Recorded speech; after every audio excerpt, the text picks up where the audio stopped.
मैंने लंगोटी का आदेश दिया कि सब जिनको संयम में रहना, स्त्री पुरुष सबके लिए, सबको संयम करना है तो सबको लंगोटी।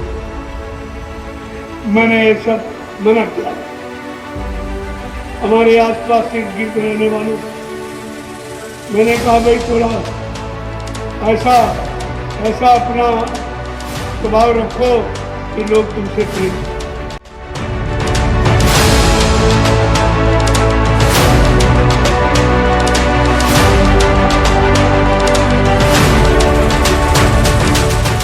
तो समझो पहले इस तरह से आपको घर गृहस्थी परिवार में रहना मना नहीं किया जा रहा। और का थोड़ा संयम में, जब संयम शब्द समझ में नहीं आया तब महात्माओं ने खुल के कहा कि महीने में 30 दिन होते, 29 दिन ब्रह्मचर्य का पालन। स्त्री पुरुष दोनों ब्रह्मचर्य का पालन करो, अपने तत्व को संभाल के, रज को वीर को संभाल के रखो। ये तत्व परमात्मा की प्राप्ति और जीवात्मा के जगाने में सहायता देगा। ये तुम्हारी मदद करेगा, इससे तुम्हारी जीवात्मा जल्दी मिलेगी और परमात्मा के बाद जल्दी पहुंचे। जैसे जो चतुर्काशकार किसान होता है वो फसल जब ही बोता, जब फसल की जरूरत होती तब बीज बोता, ये खाली खेत में भी नहीं बोता। अगर आपको फसल की जरूरत, एक बेटा चाहिए, एक बेटा हो गया, 2 बेटे होंगे, फिर तुम्हारी जैसी हस्ती पर बटी हो उसके अनुसार। जब आपको बेटा बेटी नहीं चाहिए तब आप तत्व को संभाल के रखो, इस बीज को संभाल। ये वैसे परमात्मा की प्राप्ति के लिए मिला था, लेकिन कहा चलो परिवार में बाल बच्चों के लिए आप नियमित, नियमानुसार और समयानुकूल और मतलब यानी इसको कहते तो जरूरत, और तुम बेमतलब खर्च करो, ऐसे फैलाते, ऐसे नाली में फेंकते रहते हो, तुम्हें पता नहीं कि हम यहाँ कर क्या रहे। जब तक ब्रह्मचर्य का पालन नहीं होगा कोई जीवात्मा नहीं जगा सकता, कोई परमात्मा से मिला नहीं सकता। ये शर्त है, ये तो आपको करना ही पड़ेगा। अब धीरे धीरे आप पर बना चढ़ा जा रहा, आप पर अंकुश लगाया जा रहा। मैंने लंगोटी का आदेश दिया कि सब जिनको संयम में रहना, स्त्री पुरुष सबके लिए, सबको संयम करना है तो सबको लंगोटी। ये लंगोटी एक सुरक्षा, ये सुरक्षा का यंत्र है, ये लगाम है। जैसे घोड़े पर लगाम लगा दी जाती तो बेकाबू नहीं हो, ऐसे अगर लगाम आपने लगा दी तो इंद्री बेकाबू नहीं हो। ये सब आपके लिए, और आप हिंदुस्तानी हो, आप भारतीय हो तो भारतीय वेशभूषा में रहो।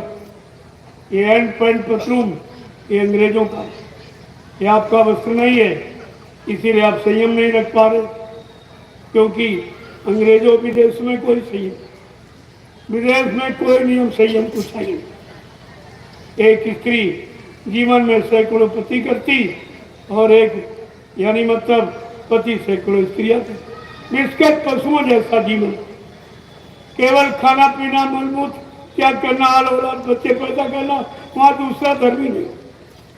और आप तो कितने बड़े भाग्यशाली कि भारत जैसे ऋषि मुनि महात्माओं के देश में आप पैदा हुए।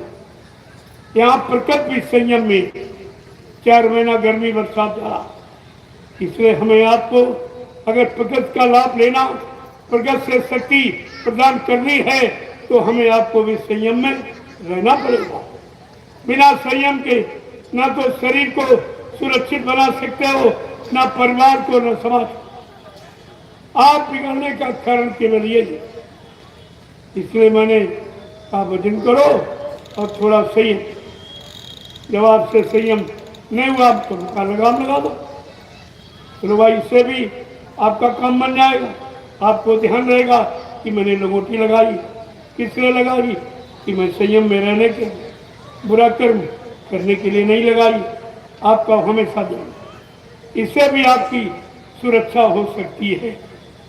इसलिए ये आदेश मिला और सब के लिए और आप सादी भारतीय वेशभूषा, जो तुम्हारी कुर्ता पैजामा धोती, आप उसका बीज आप इसका प्रयोग करो।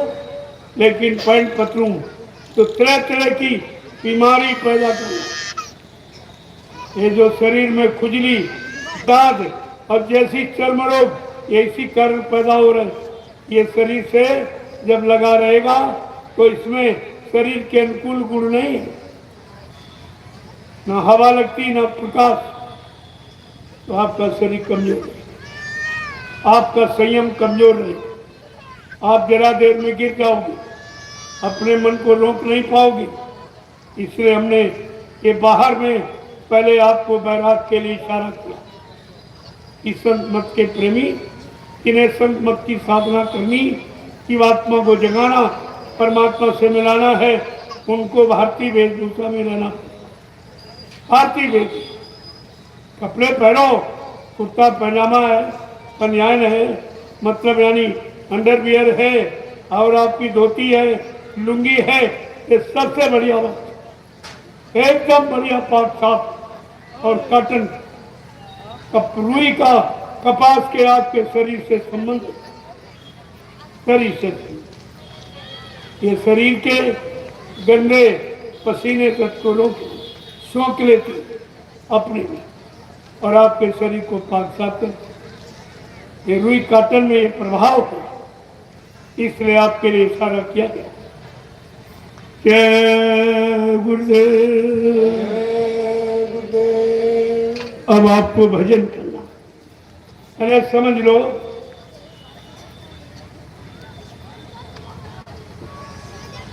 कि भजन किसे कहते हैं, जरा इशारे में समझ लो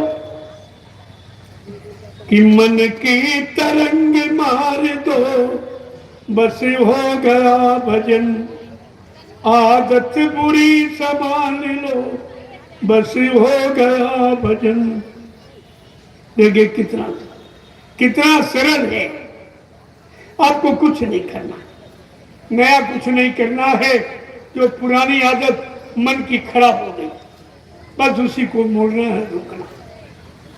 मन की तरंग मार दो, बस हो गया भजन, आदत बुरी संभाल लो, बस हो गया भजन। आगे क्या कह रहे कि विषयों से ना जुदा है, भोगों पर फुतू फिदा है। यही आपका मन है, कहाँ फिदा है, कहाँ लगा है। विषयों से ना जुदा है, भोगों पर तू फिदा है। विषयों से ना जुदा है, भोगों पर तू फिदा है। इंद्री लगाम थाम लो, बस हो गया भजन, आदत बुरी संभाल लो, बस हो गया भजन। मन की तरंग मार दो, बस हो गया भजन। लोगों कितना सरल, कहती क्या है, इंद्री लगाम, दो इंद्रियां हैं जो सारे शरीर को, एक इंद्री पोषक देती, ये जिह्वा, ये जीभ तरह तरह के रस अंदर शरीर को प्रदान करती, आंखें देख के ले आती, कान सुन के ले आते, हाथ पैरों से जाके ले आते, नाक से सूंघ करके सुगंधी अच्छी है कि नहीं, ये सब देने वाले। और एक है निभ्या, जो सारे तत्व को निकाल के बाहर करता। बस इसी को आपको रोकना, इसी पर लगाम लगाना। अगर इस पर लगाम लगा लो तो ये जितने आंख से देखकर, कान से सुनकर और दांतों से चबाकर और जिह्वा यानी रस लेती और अंदर तत्व को पहुंचाती है। लेकिन एक इंद्रिय ऐसी जो निकाल के बाहर, बस उसी पर आपको लगाम लगाना। लगाम का मतलब समझे ये, इसलिए आपको लंगोटी का आदेश किया। जिनको प्रभु प्राप्ति करनी, मन को विषयों से मोड़ना, भोगना, भागना, रोकना है, उनको ये लगाम लगाम ये करना पड़ेगा। जब बाहर में करोगे तो अंदर में भी आपके वही होने लगे। बाहर से ही तो अंदर जाया जाता। आगे क्या करेंगे? विषयों से ना जुदा है, ये भोगों पर तू फिदा है, और इंद्री लगाम थाम लो, बस हो गया वजन। आदत बुरी संभाल लो, बस हो गया वजन। आगे क्या कहें? घर गृहस्थी में रहना, कज्जू में साधु नहीं बनाया जा रहा, साधु बनाया नहीं जाता, साधुता धारण की जाती। ये आप धारण करते घर गृहस्थी परिवार में आपको साधु बनाया जाता। साधु जिसने तन मन वचन इंद्रियों को साध लिया, प्रेमियों उसको साधु। साधु कोई दाढ़ी बाल कोई लाल पीले कपड़े का नाम नहीं है। यही तो आप में भूल भरम हो गई। आपने साधु को महात्मा को पहचाना नहीं। क्या कह रहे? घर गृहस्थी में रहना, निज काम काज करना, और सतगुरु की सीख मान लो, बस हो गया वजन।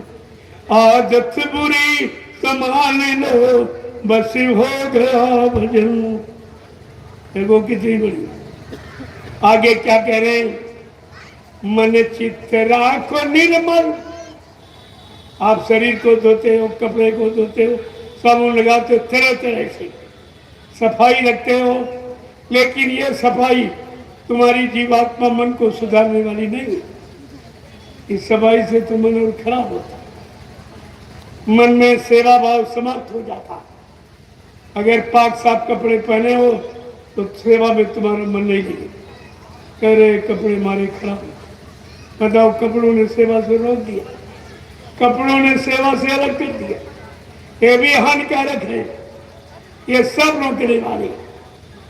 क्या कह रहे? मन चित्त राखो निर्मल, ये गुरु नाम जपो हर पल। मन चित्त राखो निर्मल, गुरु नाम जपो हर पल।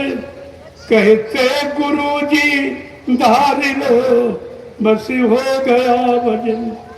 आदत बुरी संभाल लो, बस हो गया वजन।